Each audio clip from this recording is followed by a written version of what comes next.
Good afternoon, everybody out there. This is Ed Steve. This is Kicking It with Brother Ed. It is Sunday, February 9th, 2025, and we're kicking off right here, right now, Black History Month. We don't care what other people say. We are celebrating Black History Month, and I have a very good friend of mine as our guest today. I've known this brother for many, many years, more than either one of us probably care to admit. But he's been involved in a lot of things. He's an author, a community activist, a community servant, I like to call him, because I know he's been serving the community for a long time. And I want to bring him on right now and ask him a couple of questions as we kick off this Black History Month. My brother, a great man of the community, Brother Lawrence Hamm. How you doing today, my brother? All right. How you doing, Brother Steve? Man, I am blessed today. I appreciate you asking. I want to start out by, again, reminding people that you and I go way back. We've known each other for a long time. As soon as I get this straight, I'm still struggling with this. There you go, a little bit. Okay. Still struggling with the technology thing, but we're going to get it together. Anyway, I want to remind people that we have known each other for a long time. I've known you. We've worked together in the movement. I took off and did some other things, had a career in law enforcement, and you hung in there, and you're still there. And I'm very appreciative of that. How long have you been into community activism? And tell our audience, is this something you planned on taking up as a career? Because it sure as heck has turned out to be a career for you. Good morning, Brother Steve. It's good to see you.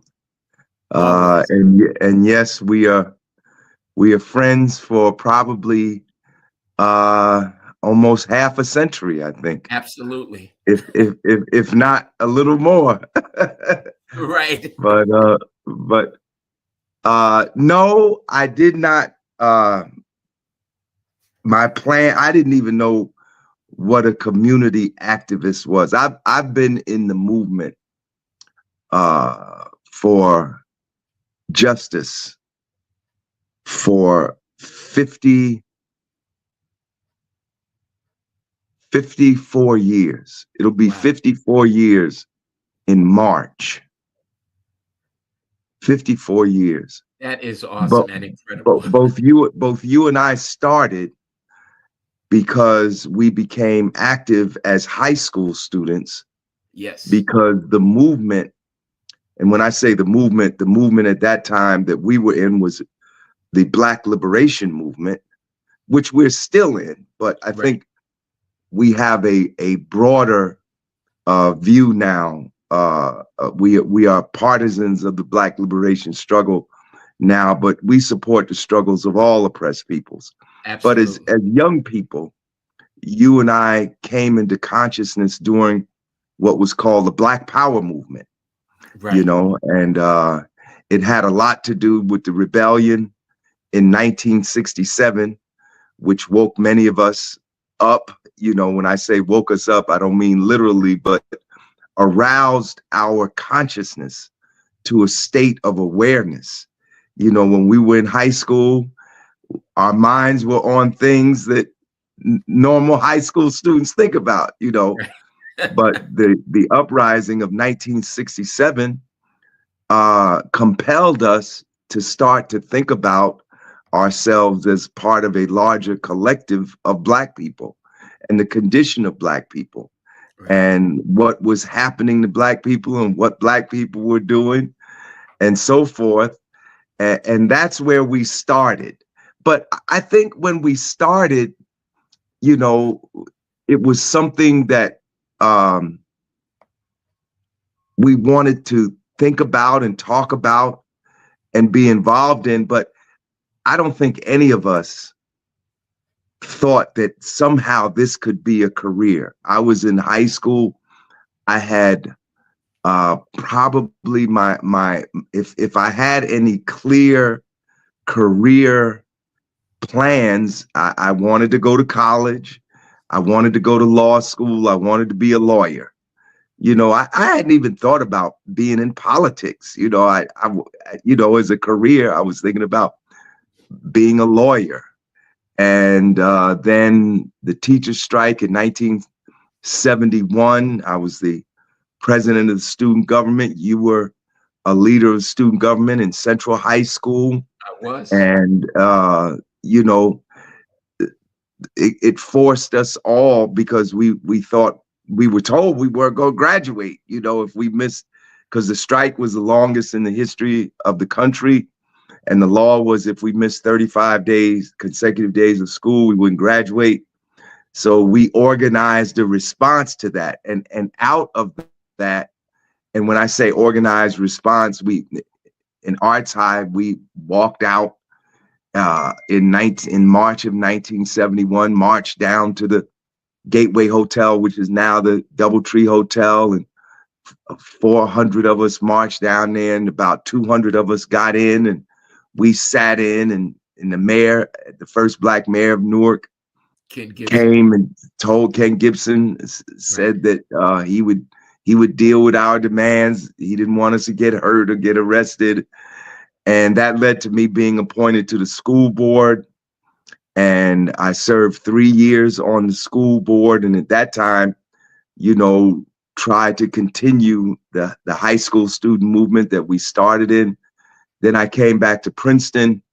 I had been at Princeton and had left to serve out my 3-year term on the school board, returned to Princeton, was a college student activist, was active in the anti-apartheid movement, which people still talk about, today, and ended up in another sit-in at Princeton and took over Nassau Hall for a couple of days and got Princeton that's right, got Princeton to say that it was going to take its monies out of a few companies that were doing business with South Africa. And then finally I returned home, and in 1980, I tried to pull some of us who have been active as high school students and then college students. Now we back home, we got jobs, we got families, we got homes and cars, Yes. but we still wanted to be politically active. And that's when you and I reconnected,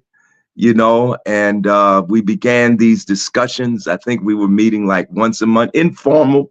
We hadn't, but ultimately we went on. You and your wife, who has since passed away, were both part of those discussions we had that ultimately led to the formation of the People's Organization for Progress, which was founded in 1982. So we're looking this year at the 43rd anniversary of POP. So long story short, 54 years ago, no, I didn't think this would be a career. And, the thing I want to make clear, though, because a lot of people, because I've been so active, and I could see how they could come to this conclusion, a lot of people thought that this was my job, like that this was how I made my living. And it was not. It was not. All these years. I found that out kind of late myself. Yes, all these years. Your livelihood. No, all these years, I didn't make money. I had to work like everybody else. I retired a couple of years ago. I was 28 years at New Jersey Transit, and before that, I worked at, the World Trade Center, the Port Authority, and before that, worked in the state legislature in Trenton, and before that, worked for United Church of Christ Commission for Racial Justice. I mean, I've had a 9-to-5 just like everybody else. It's just that I organized my life in such a way and applied, there's what they call your vocation. That's what you do to make a living. And then there's your avocation, what you live for. So Amen. yes, I had to work like a regular job, 9 to 5, had a family, had a wife, had kids, had to do what everybody else was doing. But I used my leisure time, my spare time, my time outside of the job, to try to do as much as I could, to be involved in this movement for racial, social, economic justice and peace. Yes, and I'm very grateful for your contributions and others who are doing similar work like yours. But I want to know, like, tell us about some of the things you're most proud of. And this is a two-part question. I guess the first part should go first, which is there anyone you can name as someone who had the most influence on you? And then part two is, and what are some of the accomplishments, one or two, that you're most proud of? Well, of course, in a family way, of course, my parents who raised me, Grace Hamm, Lawrence Hamm, and then my grandparents also had a hand in it because my father passed away when I was 4 years old. So my mother went back to live with her parents. So my grandfather became like my father, because he was the man of the house. My grandfather worked literally until the day he died, Claude Cobb. So what they did, they helped formulate my fundamental values, and they weren't political. I didn't come from a political family. Right. I don't, I was a kid. I wasn't aware of all the adults, what they did, but I never heard my mother say she was a member of the NAACP. Never heard my grandfather, and there wasn't a whole lot of discussion in our house about social issues or race, up until 1967. In my household, the phrase "colored people" was still quite the use. Same. That we didn't even use the word Negroes. It Same. was like colored people, but so they didn't give me a political ideology, but they gave me a fundamental set of values that had to do with fairness, treating people the way I would like to be treated, treat others as you yourself would like to be treated, be fair, tell the truth, be honest, help those who are weaker than you, share, basic stuff you learn as kids, but those become the rock bottom that other more complex ideas about politics and Sure. society are constructed on. They sit on that, because if you don't have a basic belief system that says you should be fair and that people should be treated fairly and that you should act, and you should live righteously and act in a good Sure. way, how can you talk about liberating people, liberating the whole people, So after them, after my family, I would say the person who in a singular incident had the most impact on me was Ken Gibson, because by Ken Gibson Mayor putting Ken me Gibson. on the Mayor Kenneth A. Gibson, Yeah. by him appointing me to the Board of Education, that turned my whole trajectory of life. I can, probably most people can do this, but speaking of myself personally, I can actually point to a singular event that set the path for the rest of my life from the age of 17 to the age of 71. 71 is like 17 backwards now, right? Right. So, Definitely. what I'm saying? And so Ken Gibson had had a singular cataclysmic impact in terms of the thing that he did to put me on the school board. And then after that would be Amiri Baraka. Amiri Baraka was the person who really, in a fundamental way, had a major impact on shaping my political thinking. You know, like Gibson put me on the school board, and that put me in the political arena for the rest of my life. You know, and I speak of the political arena in the broad sense, not just running for office. But Amiri Baraka helped me to see myself in the Black liberation movement.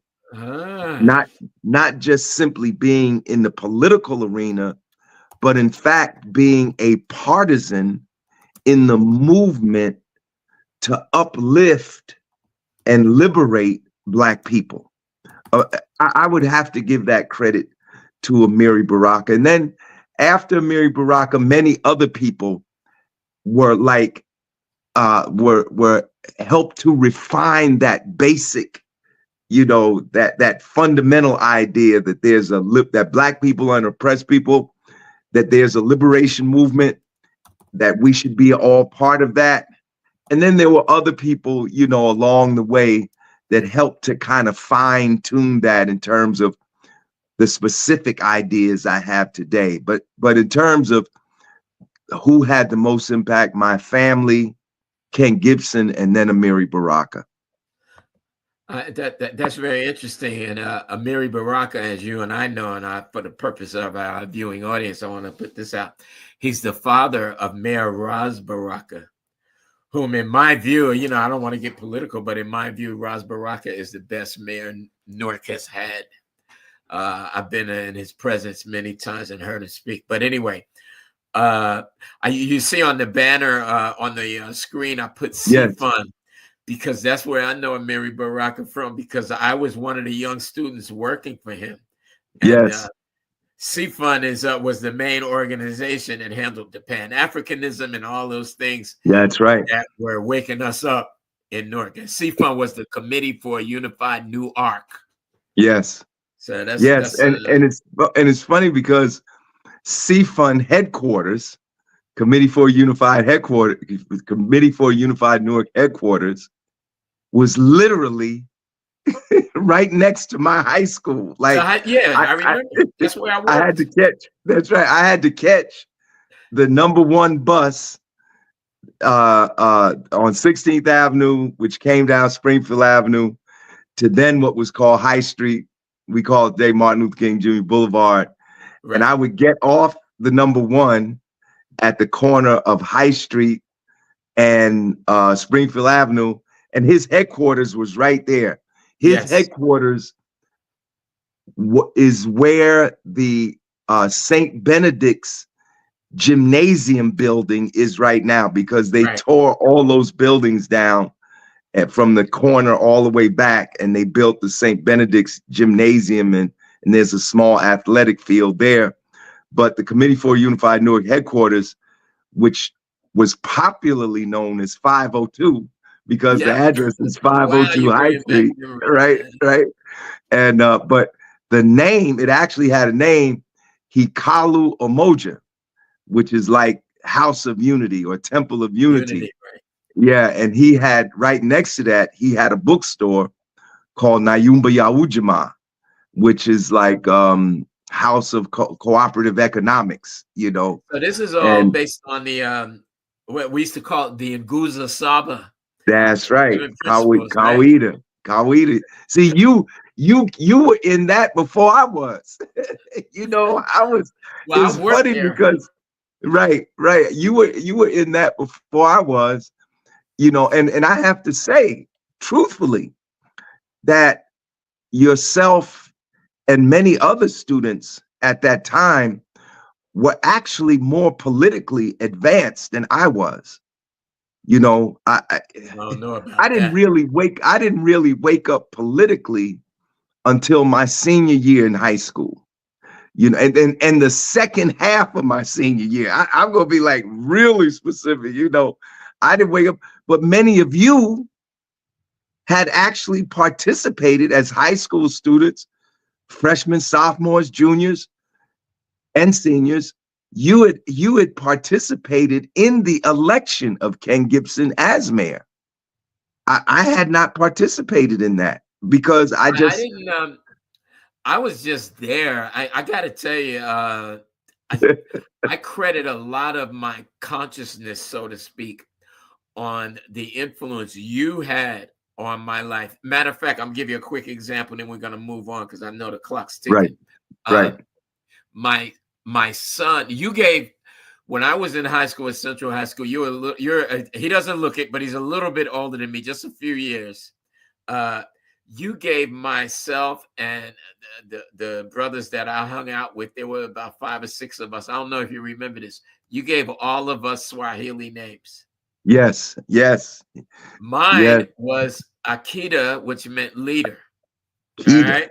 Well, my oldest son, who's now in his 40s, his first name legally, his name is Edward, first name just like me. Yes. And Akita. Edward Akita Speed. But I want to say real quick, and his son was born on his birthday last year. So, wow. Yeah. So in the same way, I was affected and say Baraka, Amiri Baraka Sr., the father of the current mayor, gave me my African name, which was Adimu. Chunga. That's right, Adimu Chunga. And I have 3 daughters. All 3 of my daughters have African names. My oldest daughter, Laini, they're all Swahili names. The middle daughter, Nia, like Nia in the 7 Principles. Right. And my youngest daughter, Imani, like Imani in the 7 Principles. Yes, Imani is faith. That's right. Now, what's Nia? So Nia is purpose. Nia is purpose, yes. And Laini is like beautiful, soft, smooth, refreshing. Laini Buradisha is my oldest daughter's name. And now my middle daughter, Nia, my oldest daughter is 50. My middle daughter,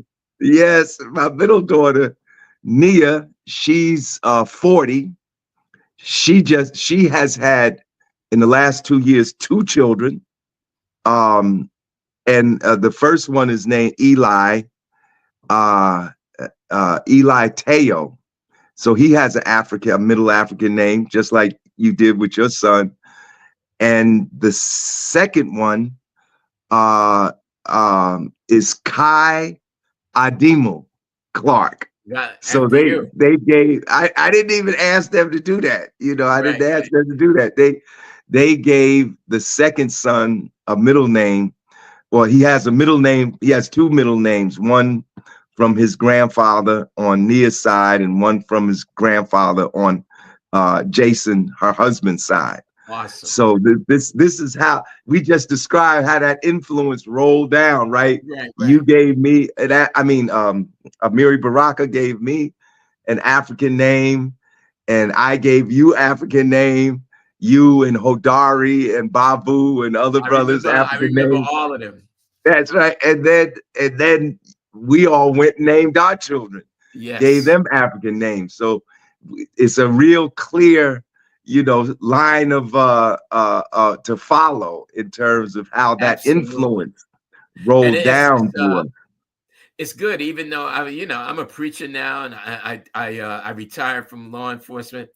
These are all things that I carried with me throughout my life. Things I picked up from you and being around Amiri Baraka and the brothers from C-Fund. I picked this up. I carried it with me and never forgot it. But look, we got a few minutes. I want to lay this on you. And first of all, thank you so much for being a guest. I got to put a plug in real quick before I move on. His book is still available. Where's that book available, Brother Hamm? Oh, well, you can get it. You can get it on Amazon. That's one place you can get it. You can get it at the Source of Knowledge bookstore in Newark. In fact, I would urge you to go to the Black bookstore. Source of Knowledge is Black owned, Black run, Where's filled with that? Black books. Bookstore. It's 867 Broad Street in Newark, New Jersey. I just had a book signing there last Really? Saturday. Yes, I had a book signing last Saturday. And I would tell everybody to go down to Source of Knowledge, or you can get it directly from the publisher, which is Africa World Press, which is in Trenton. You can just Google Africa World Press. You'll get all the contact information. It's a Black-owned publishing company. And of course, I have to give credit also where credit is due to the co-author. I did not write this by myself. Right. The co-author is Annette Alston. And if the truth is to be told, if it wasn't for Annette, this book wouldn't have happened. Annette came to me and said, "You got to write this book." And she literally threw herself into the task. And so every time I talk about this book, the book is about my life. I did help write it, Right. but the work, you know, the hard work of actually producing the manuscript was through Annette Alston. And we also received assistance from Professor Todd Stephen Burrows, who is a professor at Seton Hall University. He helped us a great deal with the editing. You know, not to dwell on it too long, but once you write a book, you know, you gain a whole lot of insight into what it takes to produce a book. And I'm gonna tell you something. I understand. The writing is hard. It's not easy, but from the completion of the manuscript to the book actually ending up in stores is a heavier lift than the writing. I mean, know. Look, I'm working on my third book right now, so wow, your third book. Oh my goodness. Yes. Yeah, so I know exactly what you're talking about. Do me a favor, tell me that address on Broad Street of Source of Knowledge. Yes, it's Source of Knowledge. It's 867 Broad Street in Newark. It's near the corner of Broad and William Street. Gotcha. Broad and William. Putting that up now. Yes. So we can get it. And it's Black History Month, so I would tell people, go down to the Black bookstore. You know, don't use Amazon. Go downtown. Your book. Huh? I already have your book. I'm gonna make it my business just to go down there and see what else they have. They got everything down there, brother. Let us know when you're doing another book signing. We want to advertise. Yes. I'm going to be doing. In fact, I'm doing another one in March. Annette now is living in Georgia, so I'm doing another book signing. She's coming back up next month. You know, give me that information when you get a chance. You can. Yeah, I will when we nail everything down. I think we're doing the book signing with the Newark Teachers Union, and I think that's where it's going to happen. They're building, but I'll give you the details once they become available. I want to put that up. So look, we got like 1 minute left. In 1 minute, just tell us. It's no secret that the state of the country these days is turbulent, and that's putting it mildly. What would be your advice to viewers? Because you've been on our program before. What would be your advice as we move forward in this year, 2025? I mean, there's a new surprise every day, an unpleasant one. Oh man! Please tell us what your advice is. Yeah, we are in a period of profound, what some have termed counter-revolution. It didn't start with Trump. But Trump is the latest and most intense phase of it. You know, Dr. King wrote a book, Where Do We Go From Here? Chaos or Community. Dr. King wrote this book.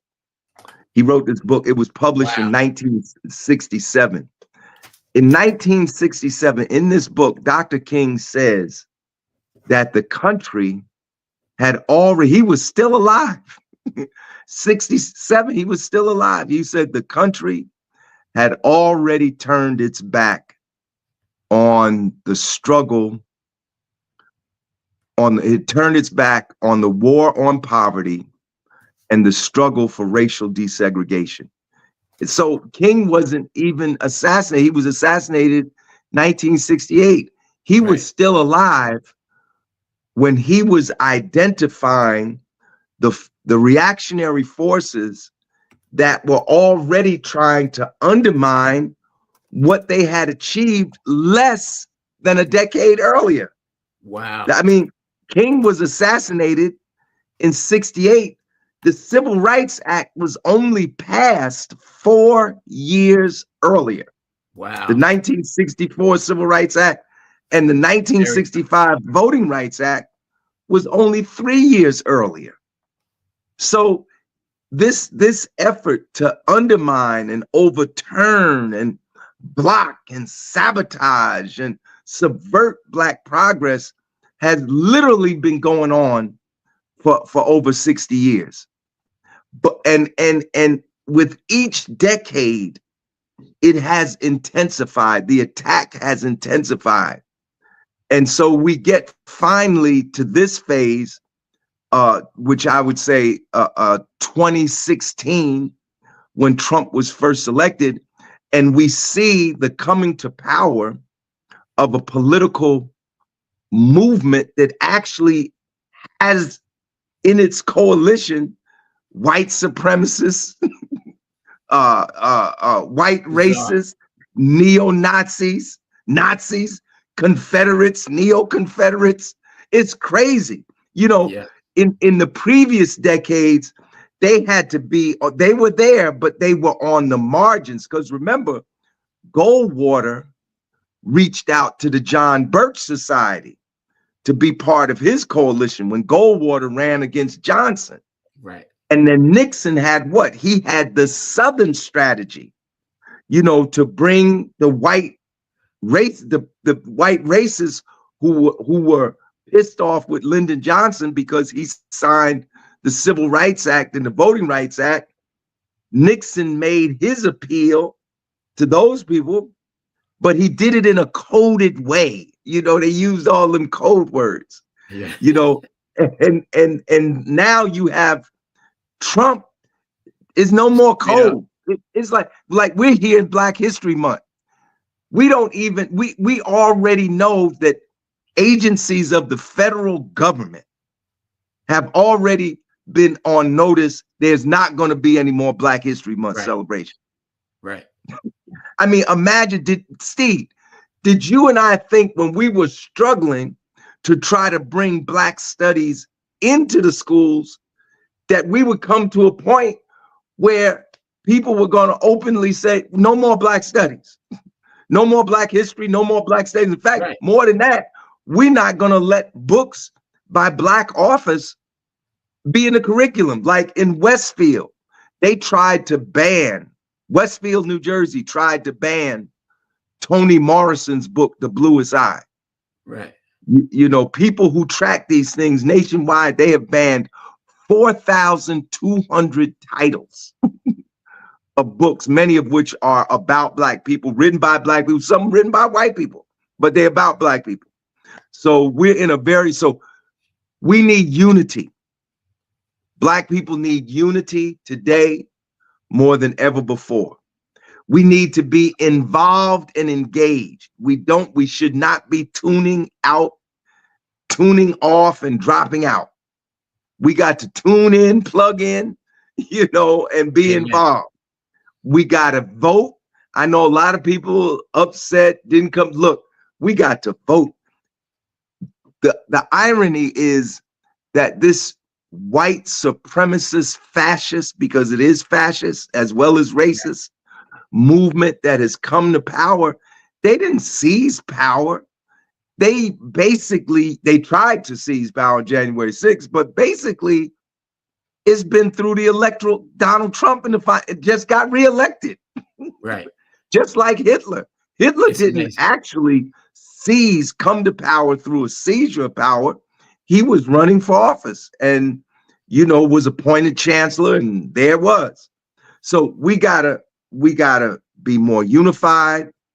We gotta be involved. We gotta be engaged. We gotta vote.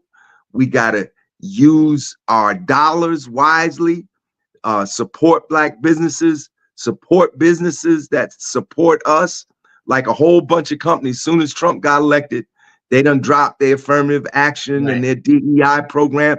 We shouldn't patronize those companies. We should I totally agree. patronize, companies that have kept their DEI programs and affirmative action programs in place. But we got to fight.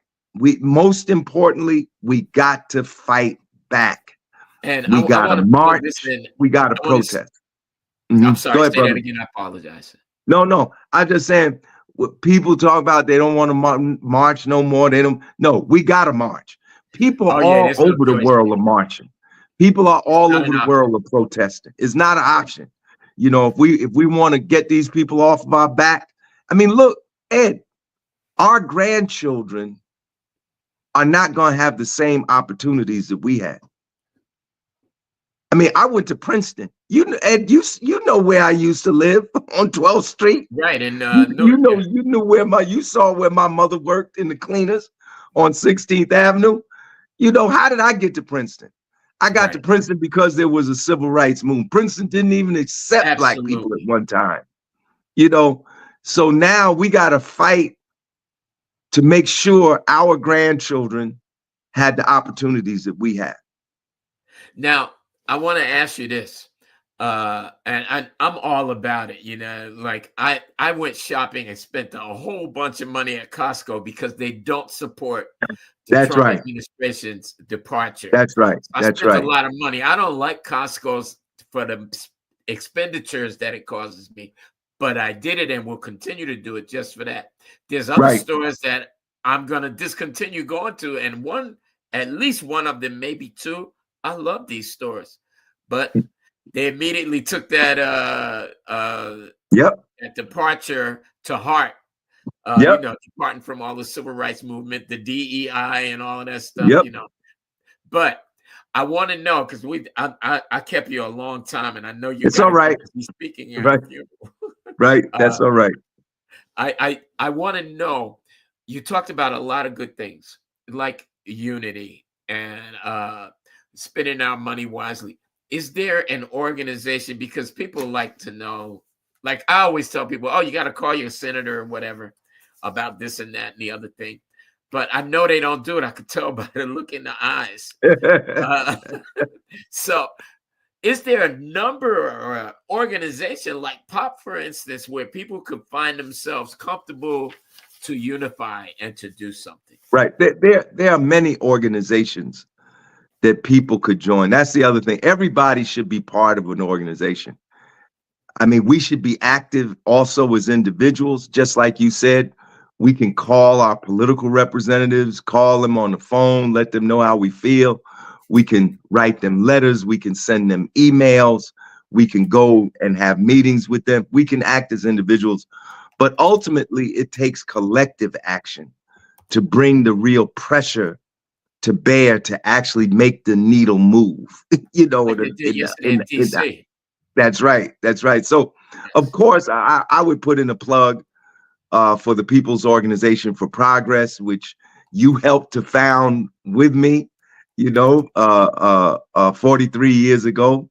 Yes. If people want information about POP, they can call 973-801-0001, or they can just go online. If you go online, Google People's Organization for Progress, all kind of stuff will come up, including, the link to our website where you can get more specific information about how to join POP. But I would also, give a shout out to the other organizations.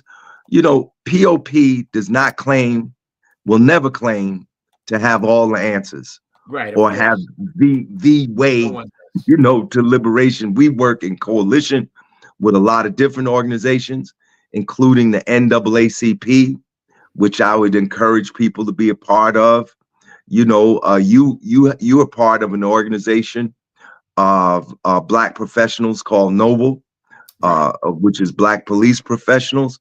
Right. There are many Black professional organizations, that relate to it. Like when I worked in transportation, I was a part of something called COMTO, a Conference of Minority Transportation Officials, and we had regular, monthly meetings that people know. I don't have to sit here and tell people all the organizations, because most people know the organizations.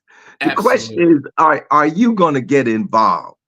And if you can't, that's right. If you can't see that we're in an extraordinary time that requires our involvement, then I have to pray for you.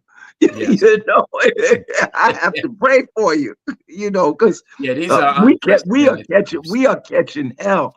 These people are trying to take us back to the 1940s. Never mind the 1950s. They're trying to take us back all the way.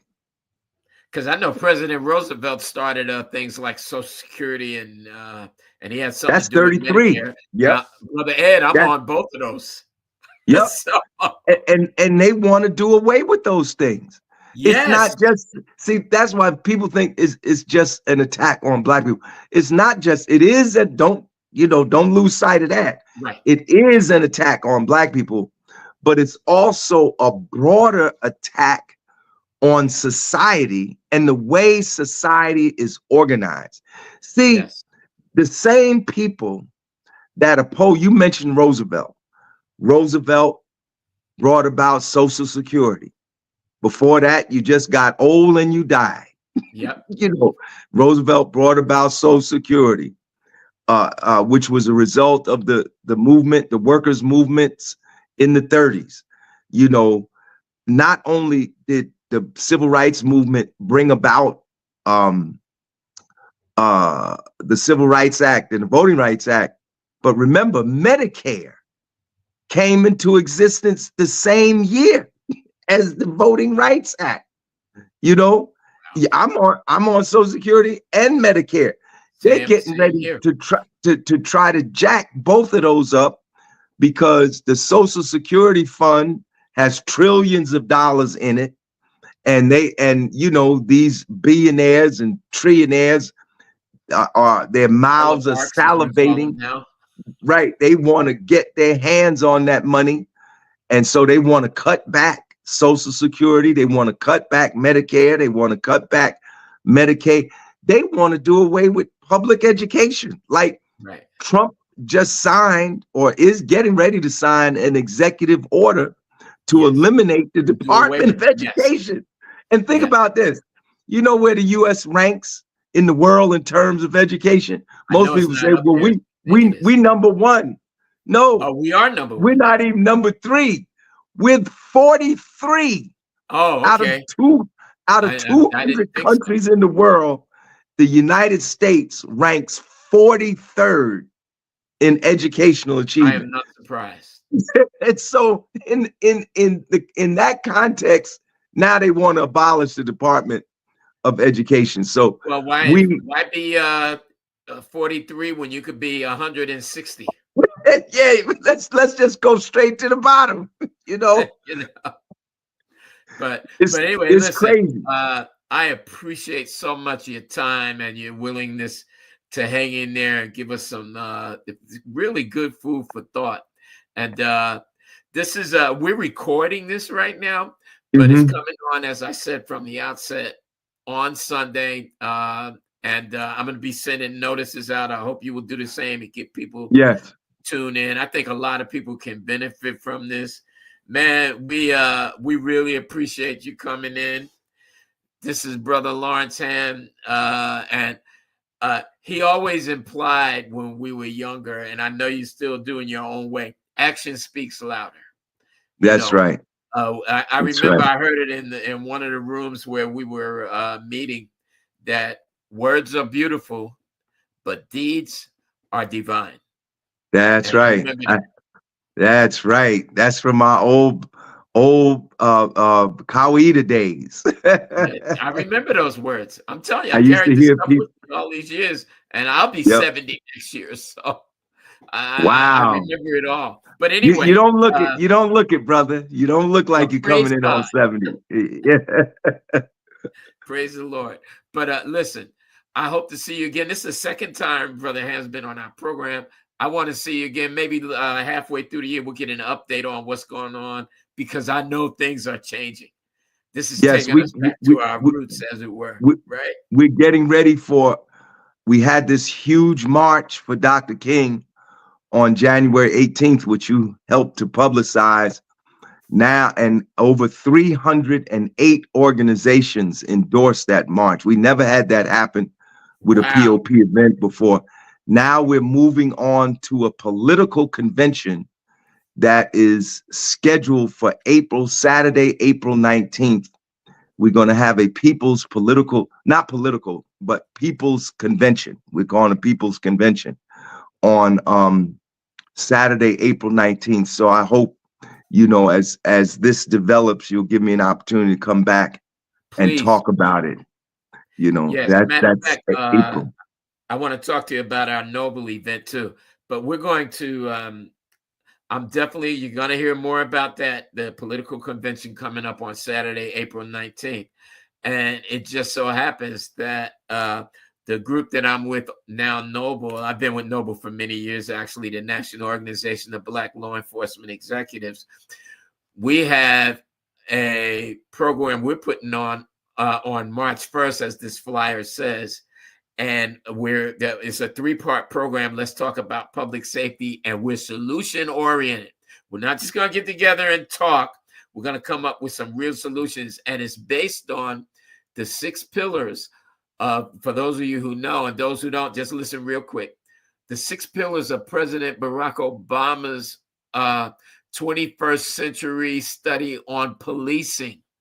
And this first event on Saturday, March 1st, will concern itself with policy of police department and the police departments, and cooperation between the police and the community. This is serious. We hope you can come in, and Brother Hamm, we hope you can share this with the members of POP and the rest of your constituency. I will. And you see that little QR code at the bottom. You can click on that and it'll get you to register. Please come out March 1st. It's going to be lively, engaging. We want to hear what you got to say, and we're going to move forward on this thing, regardless of what the administration says. They have other ideas, but that's okay. We're going to do our thing. Brother Hamm, let's get back to you. Just I want to bid you a good time the rest of the day. Well, you're not going to have such a good time because you're speaking to the I have to speak at a funeral. I just want to mention the funeral that I'm going to is Tawana Graham. Her son, Kwbe Graham, died as a result of action by the East Orange Police Department. And I think that happened in 2014. And one of the terrible things that happens with these incidents of police brutality and police injustice, it has a terrible impact on the family. Almost from the point that her son passed away, her health began to decline, which often happens with these families. And she passed away. Most of the time the women live longer than the men. Absolutely. And she passed away at 60 years old. Her funeral is today, and her family asked me to bring some remarks at the funeral. So I'm definitely going to do that. But this issue, there's so much involved. I mean, of course, there's the issue of police brutality. Sure. We have to deal with that straight up. It's getting worse. It's not getting better. People think it's getting better since George Floyd. No, police last year killed more people in 2024 than in any year since they started keeping the statistics. Right. And then there's the issue of public safety.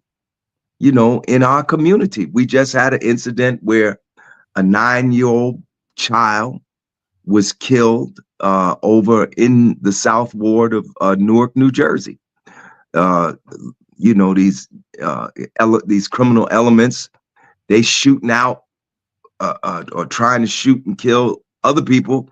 Right. A lot of times it's innocent bystanders that get killed. A lot of times. And this little 8-year-old boy. So this is a real issue, you know, the issue of public safety that we have to talk about. And, you know, they're not exclusive. People want to say, well, police brutality over here, anti-violence help. No, it's all about life and the preservation of life. You know, so we have to deal. We should be able to live in communities where we can send our children to school and be confident that they're going to come home unharmed. Absolutely. We should be able to live in communities where we can go and wait for the bus and not be shot or be mugged. You know, we should be able to live in communities where our apartments are not broken into 3 and 4 times in a year. You know, right. So these are real issues that we have to deal with. Yes. Well, we want to get to that. I hope people will come out to our event. Like I said, begins on March 1st. We want to hear all about it, and we want to share with you the things that we're doing and we'll continue rather to do and increase our presence in not only the community, but in your lives, so we can get to the bottom of some of this stuff and make some real inroads.